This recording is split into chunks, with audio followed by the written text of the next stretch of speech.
So Mr. Dhanush வந்துட்டு legal notice அனுப்பியிருக்காரு claiming 3 seconds of his film is being used in her documentary. So அதுக்கு வந்துட்டு 10 crore rupees வந்துட்டு damages claim பண்ணுவேன், ஒருவேளை நீங்கள் அதை எடுக்கல அப்படின்னா 10 crore rupees டேமேஜஸ் பே பண்ணுற மாதிரி இருக்கும் அப்படின்னு சொல்லி அவர் கேட்டிருக்காரு. அதுக்கும் நயன்தாரா மேம் வந்துட்டு சொல்லியிருக்காங்க, நீங்கள் வந்து மாரலி ராங் ஆயிருக்கீங்க, வெறும் 3 secondsக்காக you are claiming 10 crore rupees. Indian copyright act வந்துட்டு இது பற்றி என்ன சொல்லுதுன்னு பார்க்கலாமா? ஸோ இதெல்லாம் உள்ள போறதுக்கு முன்னாடி என்னென்ன விஷயத்துக்குலாம் நம்மளால காப்பிரைட் வாங்க முடியும்னு ஃபர்ஸ்ட் பார்த்துடலாம். ஓகேயா? செக்ஷன் 13 வந்து என்ன சொல்லுதுன்னு பார்த்தோம்னா, original literary, dramatic, musical and artistic works இது எல்லாத்துக்கும் நம்ம காப்பிரைட் வாங்கலாம். அப்புறம் சினிமாட்டோகிராஃபிக் ஃபிலிம்ஸுக்கு தனியா, சவுண்ட் ரெக்கார்டிங்ஸுக்கு தனியா. ஸோ நம்மளோட இந்த கான்டெக்ட்ஸ் வந்துட்டு செக்ஷன் 13 clause 1 clause B சினிமாட்டோகிராஃபிக் ஃபிலிம்ஸ்குள்ள வந்துடும். இது வந்து காப்பிரைட்டபிள் ஒரு விஷயம். இந்த மூவி வந்துட்டு காப்பிரைட்டபிள் திங். இப்போ படத்துக்கு காப்பிரைட்ஸ் தான் வரும் அப்படின்னு நம்ம தெரிஞ்சிட்டோம். ப்ரொடியூசர் வந்து இந்த படத்தோட ஓனரா இல்ல டைரக்டர் வந்து இந்த படத்தோட ஓனரா அப்படின்னு பார்க்கலாமா? அதனாலதானே இவங்க 2 பேருக்குள்ள பெருசா பிரச்சனை வந்துச்சு. இல்ல யார் ஓனர்னு பார்க்கலாமா? செக்ஷன் 17 clause B வந்து ஃபர்ஸ்ட் ஓனர் ஆஃப் காப்பிரைட் யாரு அப்படின்னு சொல்லி சொல்லுது. யாருன்னு பார்க்கலாமா? Subject to the provisions of clause A in case of photograph taken or a painting or portrait drawn or an engraving or a cinematographic film made for valuable consideration at the instance of any person. Such person shall, in the absence of any agreement to the contrary, be the first owner of the copyright therein. அதாவது இப்போ நான் ஒரு ஆக்டரா இருக்கேன்னு வச்சுக்கோங்களேன், நான் வந்து காசு வாங்கிட்டு ஒரு படத்துல நடிக்கிறேன். ஸோ நான் வேலை தான் பார்க்குறேனே தவிர நான் ஓனர் கிடையாது. யாரு காசு கொடுக்குறாங்களோ அவங்க தான் owner. So technically speaking producer தான் ஒரு படத்துல காசு கொடுப்பாரு நம்மளுக்கு. ஸோ ப்ரொடியூசர் தான் படத்தோட ஓனர். ஓகேயா? இப்போ காப்பிரைட்டுங்கிற ஒரு விஷயத்த நான் வச்சிருக்கேன்னா என்னால அந்த விஷயத்த, அதாவது காப்பிரைட்டை வச்சு என்னெல்லாம் பண்ண முடியும்னு பார்க்கலாமா?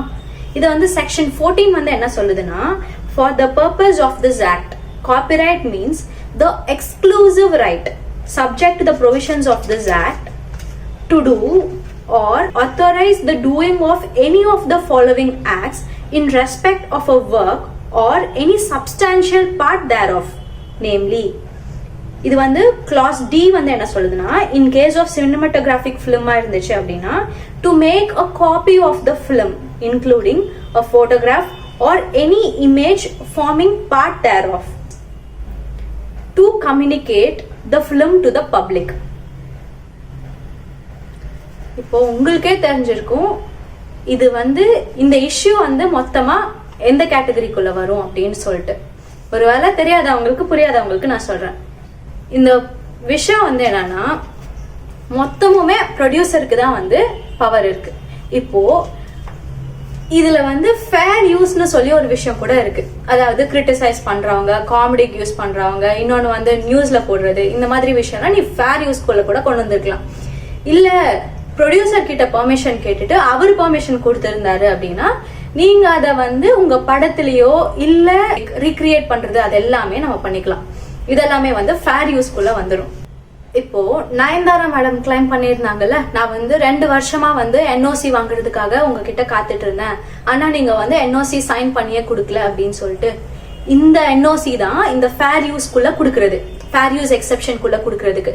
நீ வந்து சும்மா, அதாவது ஒரு பார்ட் ஆஃப் த மூவி தான் யூஸ் பண்ண போறேன், அது வந்து ஃபுல்லா படமா நான் வந்து யூஸ் பண்ணல அப்படின்னு சொல்லி கேட்கறதுக்காக ஃபேர் யூஸ் எக்ஸெப்ஷன் அடியில தான் வந்து இந்த என்ஓசி எல்லாம் வந்துடும். அதுக்குள்ளதான் கேட்டிருக்காங்க. அவர் ஓனரா இருக்கிறதுனால அவர் கொடுக்கறதும் கொடுக்காம இருக்கிறதும் அவரோட இஷ்டம். இவர் வந்து கொடுக்கல. 2022ல வந்துட்டு பார்த்தோம்னா நயன்தாரா மேமோட மேரேஜ் ஆச்சு. அந்த டைம்ல நெட்ஃபிளிக்ஸ் என்ன கிளைம் பண்ணியிருந்தாங்கன்னா, நாங்க தான் வந்து ஃபுல் காஸ்ட் ஆஃப் வெட்டிங்கும் எடுத்துக்கிறோம், like from the makeup till the videography எல்லாமே நாங்க தான் வந்து பாத்துக்கிறோம் அப்படின்னு சொல்லி கிளைம் பண்ணியிருந்தாங்க. ஆல்சோ அங்க வந்து அவங்க கல்யாணத்துக்கு அட்டென்ட் பண்ற கெஸ்ட்ஸ் வந்து அவங்க வந்து போன் கூட அலோவ் பண்ணல. ஏன்னா இதுக்கு எல்லாத்துமே வந்து டாக்குமெண்ட்ரிக்கு வந்து அவங்க ரைட்ஸ் வந்து நெட்ஃபிளிக்ஸ்க்கு வந்து கொடுத்துருந்தாங்க.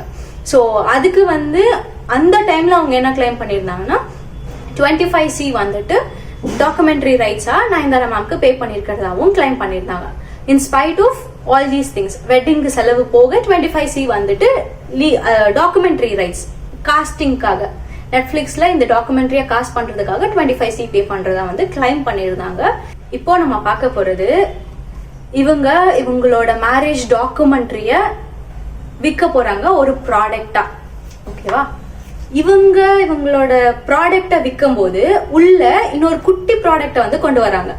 அதுதான் வந்து BTS ஆஃப் நானூறு ரவுடிதான் மூவி.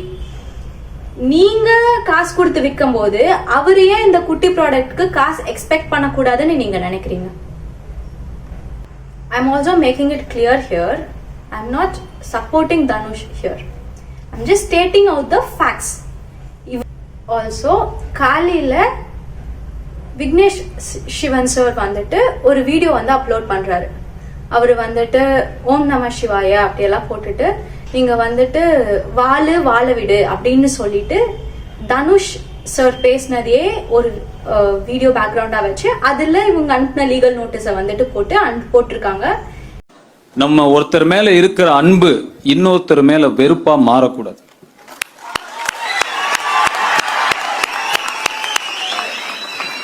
அப்படி மாறுனா அதுக்கு அர்த்தமே இல்லை, அந்த எமோஷனுக்கு அர்த்தமே கிடையாது. இன்னைக்கு உலகம் ரொம்ப ஒரு மோசமான நிலைமை நோக்கி போய்கிட்டு இருக்கு. அவ்வளவு நெகட்டிவிட்டி, அவ்வளவு சுத்தி என்னென்னவோ.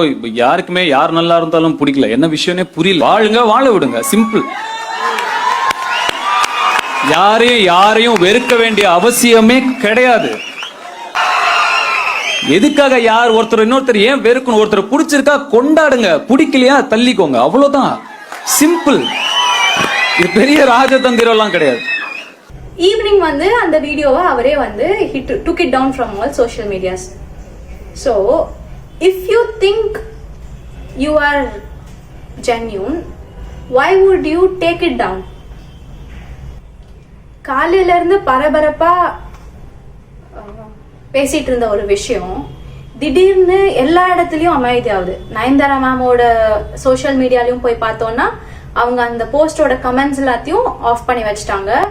ஆல்சோ விக்னேஷ் சிவன் சார் வந்துட்டு ஒரு வீடியோ ரீல் அப்லோட் பண்ணியிருந்தாரு, அதையும் he took it down from social media. Also அவர் ஸ்டோரியில போட்டிருந்த லீகல் நோட்டீஸையும் வந்துட்டு எல்லாத்தையும் எடுத்துட்டு ஒரே ஒரு நோட்டீஸ் மட்டும், அந்த கடைசி பார்ட் மட்டும் கிளைமிங் 10 crores மட்டும் வந்து வச்சிருந்தாரு. So if you think you are doing a genuine act, நீங்க அதை why are you taking it down from the social media?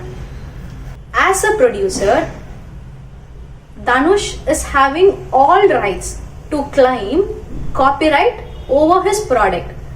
ஒருவேளை நீங்க அதை டெலிகாஸ்ட் பண்ணீங்கன்னா எனக்கு டேமேஜ் தான் வேணும்னு கிளைம் பண்றாரே தவிர he is not claiming cost of the video. He is not willing to give the video. அவரோட என்ன இன்டென்ஷன்ஸ்னால குடுக்கலங்கிறது secondary. He doesn't want his video to be casted. அவரோட ப்ராடக்ட் தானே. நான் இப்போ என்னோட பொருள் இருக்குன்னா அதை யூஸ் பண்ணணுமா வேண்டாமா நான் தான் டிசைட் பண்ணும் இல்லையா? சோ இந்த விஷயம் எல்லாம் பத்தி நீங்க என்ன நினைக்கிறீங்கன்னு மறக்காம கமெண்ட்ல சொல்லுங்க. இந்த மாதிரி லீகல் அப்டேட்ஸ்க்கு மறக்காம ஃபாலோ பண்ணிக்கோங்க.